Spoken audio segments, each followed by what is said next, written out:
मध्य प्रदेश में विधानसभा के नतीजों से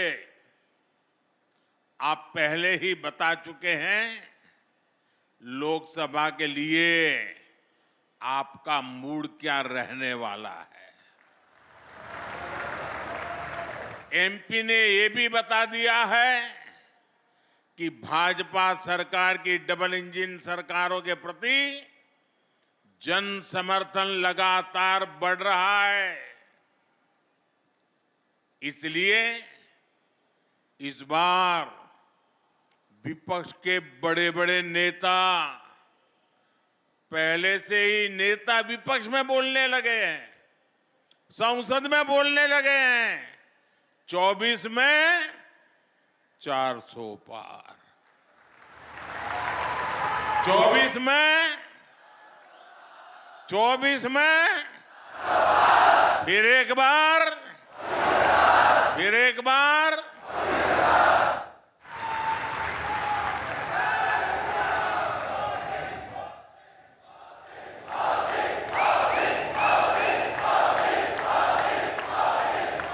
साथियों, कुछ दिन पहले जब विपक्ष में से आवाज आई 400 पार, तो फिर मैंने कहा देखो भाई, एनडीए की 400 पार की बात तो मैं भी सुन रहा हूं, लेकिन मैं ये भी सुन रहा हूं कि अकेला बीजेपी, अकेला कमल का निशान 370 पार करेगा। 370 पार करना चाहिए कि नहीं करना चाहिए? 370 से ज्यादा सीट आनी चाहिए कि नहीं आनी चाहिए? लेकिन लाओगे कैसे? मैं आपको एक जड़ी बूटी देता हूं, दे दूं? मैं पब्लिकली जड़ी बूटी दे रहा हूं। देखिए, आपको बस आज से यहां से जाकर के एक ही काम करना है, ज्यादा नहीं, एक ही काम। क्या काम करना है?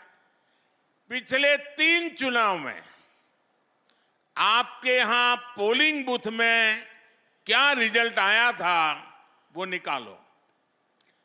पोलिंग बूथ में कमल पर कितने वोट पड़े थे उसका हिसाब निकालो। निकालोगे? 3 चुनाव का निकालोगे? फिर उसमें जिस समय सबसे ज्यादा वोट मिले हैं उसको जरा लिख लो कि इस पोलिंग बूथ में पिछले चुनाव में 3 में ये सबसे ज्यादा वोट मिले थे। लिख लोगे? जरा जवाब दीजिए, लिख लोगे? फिर आप तय करना कि अब जो ज्यादा से ज्यादा वोट बूथ में मिले थे उसमें इस बार 370 नए वोट जुड़ने चाहिए। करेंगे?